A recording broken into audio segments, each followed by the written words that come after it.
इस शॉर्ट सी वीडियो में बात करेंगे कि बायोलॉजिकल ऑर्गेनाइजेशन क्या होता है।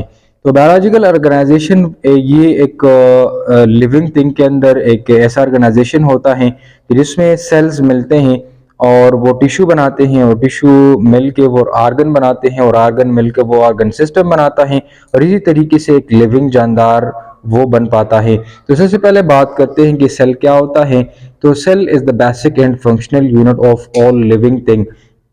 ये जो है ये तमाम ज़िंदगी की इकाई होती है और इस इकाई से जितने भी लिविंग थिंग है तो वो इस इकाई से मिलकर बने होते हैं। जैसे अगर हम बिल्डिंग की बात करें तो बिल्डिंग जो है वो एक ईंट से मिलकर बना होता है। तो हम बात कर सकते हैं कि जो बिल्डिंग्स होते हैं ये एक यूनिट से मिलकर बने होते हैं कि जिनको ईंट कहा जाता है। तो बिल्कुल इसी तरीके से कि जो जब हम लिविंग थिंग की बात करते हैं तो लिविंग थिंग भी एक खास यूनिट से मिलकर बने होते हैं जिनको सेल कहा जाता है और यही सेल एक खास तरतीब के साथ मिलते हैं और वो टिश्यू बनाते हैं। यानी the combination of cells which are combining with each other and they are forming tissue और वही टिश्यू पर एक खास तरह के फंक्शन को वो परफॉर्म करते हैं। यानी जब डिफरेंट सेल्स और इसी तरीके से बहुत सारे सेल्स मिलते हैं तो वो टिश्यू बनाते हैं और टिश्यू जब बन पाएगा तो ये इस बात की इंडिकेशन होगी कि ये हमारे यहाँ कौन से जानदार होंगे, ये मल्टी सेलुलर जानदार होंगे। इसी तरीके से जब बहुत सारे टिश्यू एक दूसरे के साथ यूनाइटेड होंगे और ऑर्गेनाइज होंगे और एक दूसरे के साथ कम्बिनेशन बनाएंगे तो वो आर्गन बनाएंगे और वो आर्गन जो है ये खास तरह का फंक्शन वो इन बॉडी के अंदर वो सरअंजाम देगा। इसी तरीके से जब बहुत सारे आर्गन वो एक दूसरे के साथ यूनाइटेड होंगे तो वो एक आर्गन सिस्टम को बनाएगा।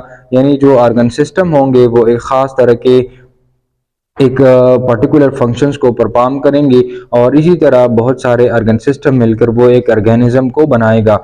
अब ये जो ऑर्गेनिज्म है ये एक लार्ज इस्तिलाह है, ये एक ब्रॉड टर्म है कि जिसमें हमारे यहाँ जितने भी जानदार हैं तो वो आते हैं। अब ये जो जानदार होते हैं ये दो तरह के इस दुनिया के अंदर मौजूद हैं, एक को यूनिसेलुलर कहा जाता है और दूसरे को मल्टी सेलुलर ऑर्गेनिज्म कहते हैं।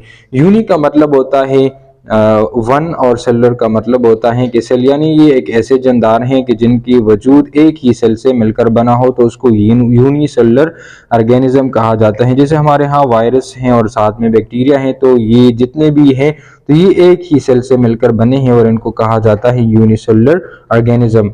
अब अगर हम मल्टी सेलुलर ऑर्गेनिज्म की बात करें तो मल्टी का मतलब होता है मेनी यानी कई और सेलुलर का मतलब है सेल, यानी ये ऐसे जानदार होते हैं कि जिनकी वजूद एक से ज्यादा के सेल से मिलकर बने हो तो उनको कहा जाता है मल्टी सेलुलर ऑर्गेनिज्म। जैसे प्लांट्स हैं, जैसे एनिमल्स हैं तो उनको कहा जाता है मल्टी सेलुलर ऑर्गेनिजम्स।